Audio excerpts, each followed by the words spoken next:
뭔지 좀 더 이야기를 나눠보도록 하겠습니다. 여러분 보시면서요. 구독과 좋아요 알림 꼭 부탁드리고 많은 응원 부탁드리겠습니다. 자, 송 변호사님.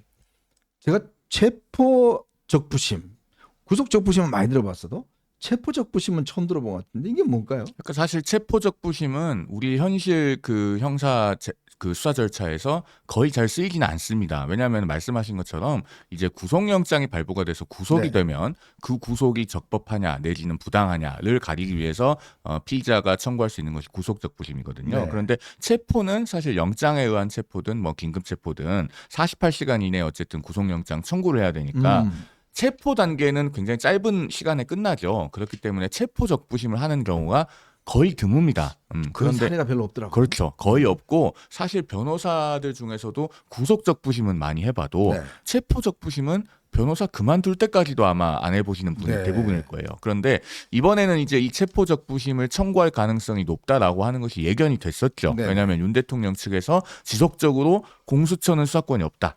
그리고 관할도 중앙지법으로 가야지 왜 서부지법으로 가느냐. 서부지법으로 간 것은 꼼수다. 이런 것들을 계속 반발해 왔었기 때문에 그런데 우리나라 형사사법제도에는 이 체포되기 이전에 즉 체포영장이 집행되기 전에 그 체포영장의 적법성을 다툴 수 있는 제도는 엄밀히 말하면 없습니다. 지난번에 이른바 그 체포영장에 대한 이의신청이라고 하는 것을 서울 서부지법에서 각하하지 않고 기각을 하면서 이유를 하나하나 다 판단을 해줬죠. 네. 예, 그렇긴 합니다만은 본래는 그런 제도가 존재하지 않아요. 그래서 일단 체포가 되면은 그 다음에 체포의 적법성을 다투는 겁니다. 이게 이제 체포 적부심 청구이고.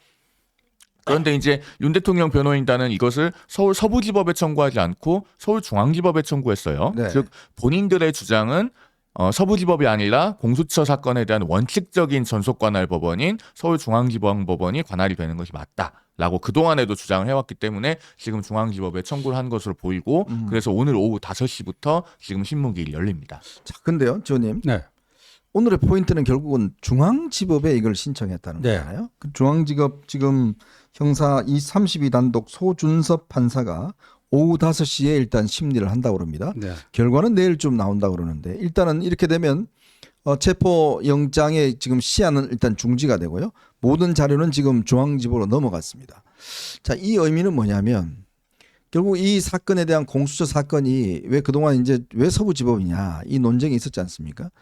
그러니까 이거를 중앙지법 당신들이 한번 판단해 줘 네. 라는 건데 이 중앙지법의 판단에 따라서 좀 이게 이 서부지법에 하는 게 적합하냐 안 하는 데 대한 논쟁이 조금 뭔가 가닥을 잡힐 것 같아요. 저는 굉장히 그 양측의 공수처와 윤 대통령 측의 희비가 엇갈릴 것 같은데 네. 만약에 저거를 체포 적부심을 받아들여줘 갖고 윤 대통령을 석방을 해주면 이제 관사로 다시 돌아가고 그러면 공수처와 서부지법은 그야말로 뭐가 되겠습니까? 네. 개 X가 됩니다. 예, 뭐 진짜. 해산이에요 그냥. 예, 거의. 네. 예. 근데 만약에 저게 기각이 인용이 안 되고 만약 기각이 된다. 그러면 오히려 공수처와 서부지법의 그간의 행위를 굳혀주는 그러니까 이게 그래서 양날의 저는 칼이네요. 송현 변호사가 어제 이제 대통령이 체포돼서 과천 공수처로 떠나고 난 다음에 오후 2시 30분경인가 체포 적부심 할 생각이 있느냐 기자들이 물었더니 그럴 생각 없다라고 그랬어요. 네네. 그런데 어제 공수처 그 야간 조사가 9시 반쯤 끝났잖아요. 그 직후에 9시 47분에 윤 대통령 변호인단이 저 체포 적부심 신청을 했더라고요. 그러니까 그 사이에 입장이 바뀐 건데 네. 왜 바뀌었는지는 모르겠어요. 근데 저걸 해가지고 이길 수 있으면 대박이지만 오히려 이길 가능성이 낮다면은 저거는 오히려 본인들의 운신의 폭을 더 줄여버리는 거 아니냐. 이러는 건데 그렇군요. 자, 근데 지금 이게 재판이 말이에요. 윤 대통령이 직접 나갈 가능성도 있다고 하더라고요. 지금 법원에서 경호와 보안을 맞아요. 강화하기 위해서 준비 중이라고 계속 근데 속보가 이게 나오고 지금 있습니다. 굉장히 아마 윤 대통령 입장에서도 한번 승부수를 걸어보는 것 같은데 아까 우리 지호님도 잠깐 언급했지만 이게 만약에 글쎄 제가 좀 취재를 해보니까 보통 판사들이 다른 법원에서 내린 영장에 대해서 이걸 그냥 무효다라는 거는 거의 안 한다고 그래요. 그렇죠. 그리고 이 사건은요, 굉장히 중요한 특수성이 있습니다. 일단, 우리 형사소송법 214조의 3, 제1항에 보면요, 체포적부심으로 이 석방된 피의자는요. 네. 동일한 범죄 사실로 원칙적으로 다시 체포를 못합니다. 그래요? 단 예외가 뭐냐면은 도망을 했거나 증거를 인멸했을 때는 네. 재체포가 가능해요. 그런데 체포적부심에서 체포가 위법하다고 해서 석방을 하면은 그런 경우 아니면은 다시 체포를 못 합니다. 네. 이게 형사소송법 조문에 있어요. 자, 그렇기 때문에 자, 법원이 가령 공수처의 수사권에 관해서 지금까지 이제 서부지법이 판단해 온 것, 또 공수처가 수사권의 근거로 주장해온 것과 다른 견해를 지금 중앙지법 판사가 갖고 있다고 하더라도 네네. 지금 이 대통령에 대한 체포영장이 집행되는 과정에서 얼마나 큰 사회적 논란이 있었고 큰 사회적 비용이 소모됐는가 네. 이것을 이미 우리 모두가 다 봤습니다. 그런데 여기서 석방을 하면은 재체포도 불가능하고 거의 뭐 높은 확률로 불가능하겠죠. 왜냐하면 네. 현직 대통령이 도망할 일은 없고 그렇게 본다면은 그래서 제가 봤을 때는 일단 그 부분만 직관적으로 보더라도 이 체포적부심이 받아들여질 가능성은 거의 희박해요. 그래서 아마도 통상적인 판단을 할 수 있는 변호인단이라면 이런 체포적부심 청구는 하더라도 인용될 가능성이 극히 희박합니다. 라고 말했어야 정상일 텐데 이것이 이제 과연 변호인단의 의사인지 아니면 윤 대통령 본인의 강력한 의사 때문인지 이런 것은 조금 더 우리 언론에서 한번 취재를 해봤으면 좋겠다는 생각이 듭니다. 글쎄 참 이게 결과가 관심이 쏠리고 있습니다. 내일 아마 어떤 결과가 나올지는 모르겠지만 아까 지호님 이야기한 대로 이 문제가 좀 양날의 칼 같은 문제 같아요. 네. 이게 이제 인용이 받아들여진다 그러면 정말 윤 대통령으로서는 엄청난 법적 승리를 이루어낸 그렇죠. 것이고 앞으로 이제 공수처의 수사도 사실상 더 이상 불가능해지는 네. 이런 상황이 될 수가 있는데 만약에 이제 기각돼 버리면 봐라 당신들 그렇게 서부지법 문제 삼더니 뭐 이거 다 법원에 인정한 거 아니야? 네. 이제 이런 거 하면 더 이상 이 문제를 좀 거론할 수 없는 네. 그러면 아마 곧바로 영장 청구로 들어갈 것 같아요. 자 이런 어떤 양날의 칼이 있는데 근데 이게 이제 지금 윤 대통령이 어제 이제 조사에 뭐 뒷이야기가 보면 원래는 이제 일체 이야기를 안 했다라고 이야기를 하는데 지금 나오는 이야기는 어떤 이 질의에 대해서는 응답하지 않았지만 본인이 하고 싶은 이야기 부정선거 문제라든지 그다음에 계엄령의 정당성 이 문제는 또 적극적으로 이야기했다고 하더라고요. 그러니까 뭐 지금 문화일보 오늘 보도를 보니까 비상계엄은 그 정당했다. 이거를 상당히 강조하고 다른 부분에 대해서는 얘기를 안 했다. 근데 이제 지금 우리 현정님 얘기해 주시는 것처럼 부정선거에 또 거기에 대해서 또 얘기했다. 그리고 어제 이제 그 과천 공수처로 떠난 이후에 공개된 연초에 본인이 만년필로 직접 썼다고 하는 네. 그 장문의 그 문서 거기 보면요. 사실 그 전에 뭐 대통령이 여러 차례 입장 발표도 하고 그랬지만 부정선거라고 하는 단어를 그렇게 선명하게 네, 또 그렇게 맞아요. 자주 쓴 적은 어제가 처음인 것 같습니다. 네, 네. 그래서 어제 저 대통령의 저 글에 대해서 또 보수 진영 내에서도 평가가 좀 엇갈리는 것 네. 같아요. 그 전까지는 혹시라도 부정선거가 있었을 수도 있지 않겠는가 거기에 대한 합리적 의구심 차원에서 대통령이 중앙선관위에 대해서 상당한 문제의식을 가졌다. 좀 대통령을 좀 가급적 좋게 해석해 주려는 분들은 그런 정도의 해석도 했는데 어제 이제 저 글을 보고 나서는 대통령이 어제 저 글에서 부정선거라고 하는 표현이 9번이나 나왔답니다. 그러니까 완전히 부정선거라고 하는 거기에 중독돼 있었던 것은 아닌가. 그렇다면 너무 과한 현실인식 아닌가. 또 뭐 이런 얘기가 나오고 있는 네. 거죠. 자, 제가 이제 부정선거 문제에 대해서 한번 제 생각을 좀 말씀을 드리면 저는 부정선거와 부실선거 두 가지가 있다고 봅니다. 부실선거는 우리가 그동안 많이 봐왔듯이 속구리 투표라든지 뭐 투표용지를 잘못 관리했다든지 뭐 이런 것들을 우리가 부실한 선거 관리라고 이야기할 수 있겠죠.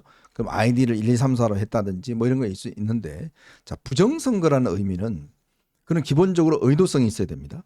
자 그리고 그 의도성을 하려면 조직적인 움직임이 있어야 돼요. 즉 한 사람으로서 되는 게 아닙니다.